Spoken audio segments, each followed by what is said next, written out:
Cool. Welcome back to Daybreak on Citizen TV. It's now, what time is it? It's, well, 7:39, 21 minutes to 8 o'clock. We want to look at the rest of the stories making headlines on the dailies, but first to look at one viewer who says that let all culprits of corruption be listed and action taken against them and let them be known by the public.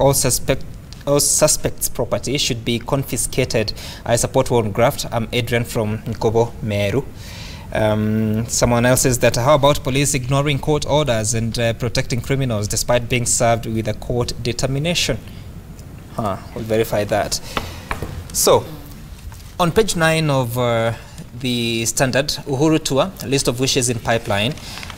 This is Uhuru visits opposition backyard 1 year after disputed election and the March 9th handshake that softened ground. Scholars and political leaders and religious leaders in Nyanza are compiling a wish list to present to President Kenyatta, who will tour the region on Thursday. That is this week. Of course, this is the very first time since that very divisive election campaign and the election itself, double election.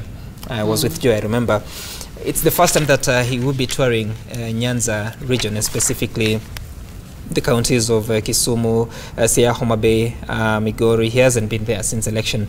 And of course, you see that the leaders are compiling a list of the wish list. I'm just wondering, what impact would this have on the region, not just politically, but in terms of economic development?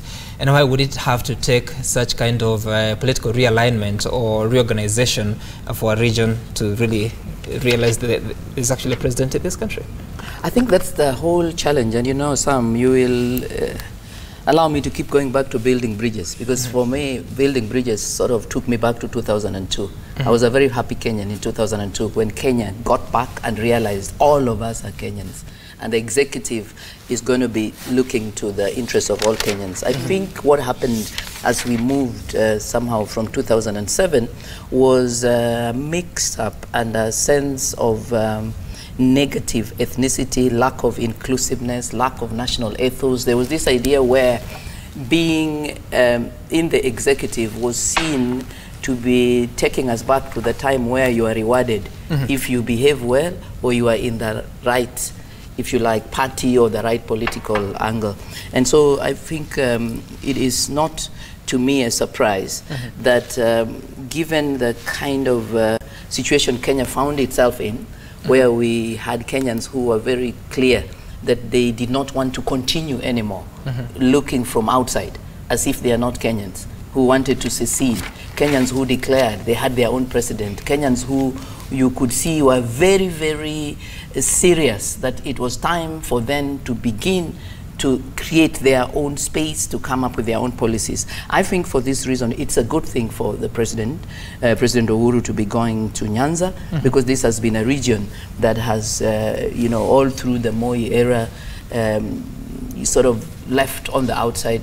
You know, there were days when President Moi would go to an area and, you know, tell the people, you know, the reason why the road was so dilapidated was because their MP was making noise in Parliament. When actually a member of Parliament is supposed to be talking in Parliament, and it is the executive that is supposed to be dealing with service delivery, is the executive that is supposed to be coming up with policies. So I think, in my view, it is a good thing that the President would be going, and I think it's a good thing for the people of these areas to also receive, because you also recall that there was a point where even if President Uhuru had wanted to go, they would not have wanted to see him. So it is something that one would want to ensure is a good step in the right direction.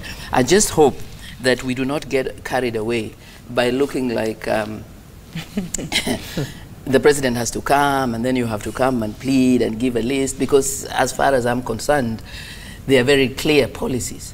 And once you become the CEO of the country, as the president of the country, it is surely will be an indictment on you if there would be policies that have already been determined, which somehow are not reaching the people, because there are a few people who are playing politics. So from where I sit, I think it's a good thing. I just would want to see that as we welcome the president, I would want to encourage all the professionals, all the people lining up with wish lists to remember that what they need to be telling the president is welcome, and we are very happy that now you're going to be doing exactly what it is that you should have been doing all along. Okay, and just for the record, the president will be in Kisumu to... Someone decides to call your name. Okay, thank you for that break. This is serious because of what I said. It's a wish list, you need to receive it. Anyhow, so the president will be in Kisumu to launch the universal healthcare. This is a program that is being undertaken in 4 pilot counties. I believe Isiolo, Kisumu, Machakos, and is it Nyeri? If I am not mistaken. So looking at that, but there are still some people who feel that this could be a political move, that it might cement what some people are thinking could be a political reunion of President Kenyatta and former Prime Minister Raila Odinga towards 2022. Does this have a place? I get so tired when I hear that question because it's like you in Kenya you can't just wake up and breathe without it being looked at the lens of 2022. For me, these are the 2 big protagonists we've had in Kenyan politics from way back in the day. You think about it, this love affair started with the fathers of both of these gentlemen, and now it's being played out by these gentlemen. It's one of those things where it's almost deja vu, I think, for Kenyans. For me, the significance of a president visiting an area is simply affirming to the people that I am indeed the leader in this area too. That's the major significance. Wish list or none, even if the president never came to your area, you should be able to still feel the impact of government in your area, because that is what he is supposed to do. But for the president to turn up is simply to affirm that I am also your president. And this is in context of what happened in January 31st with the people's president being sworn in. So there is the temptation to, like Professor says, maisha mbaya, sambaya maisha mbaya. There's a temptation to say, you know what, you guys have your own president, ask him to fix your roads, ask him to sort you out. I think this is a chance for Uhuru to say, you know what, yaliyopita si ndwele. Let us now move forward and let us forge forward together. But over and above that, I think also it's a chance for the Kenyans in that part of Kenya especially. We saw the violent protests in the run-up to the election, in the boycott of the rerun of the election. There are people who had very, very strong emotion about Uhuru as a president, as a candidate, and subsequently as a president. Maybe this is a chance also for some of that toxicity to dissipate. Whether they will be successful in that dissipation or not is something that is yet to be seen.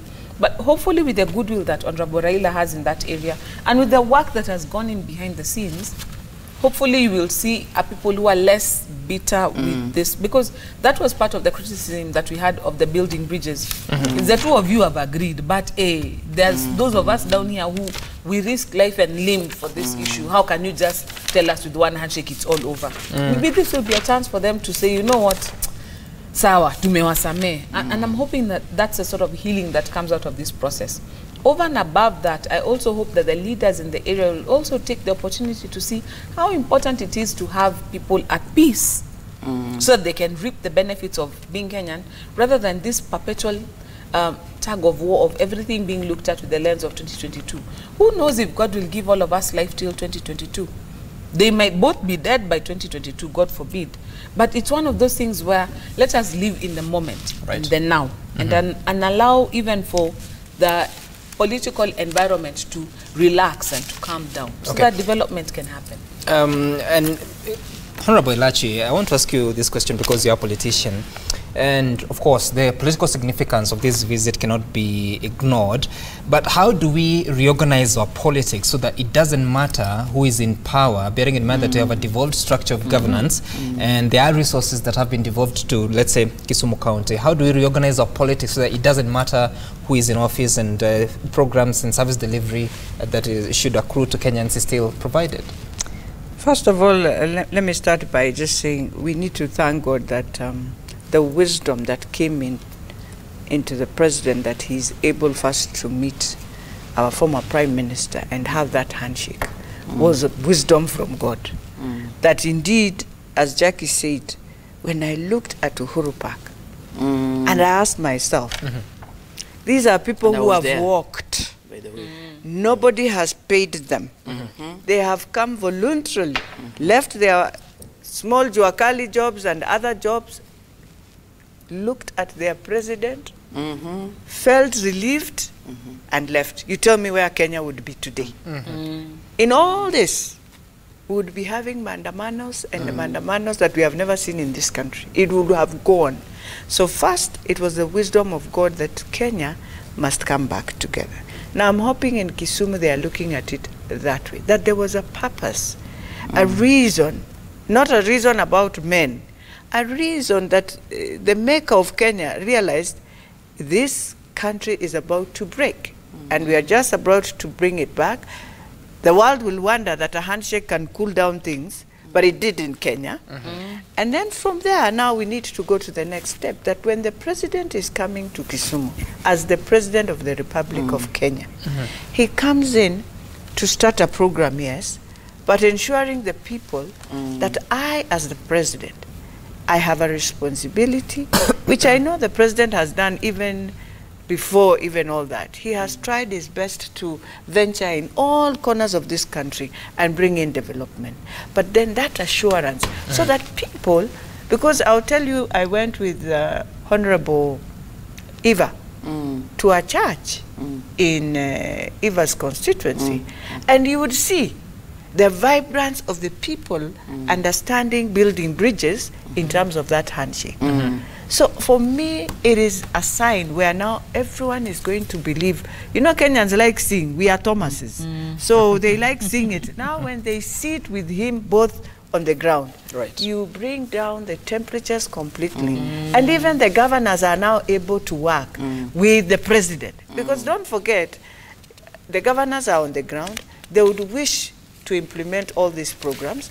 Now they'll have an opportunity. If any of their constituencies see them with the president, they are comfortable that indeed we know we are working as government.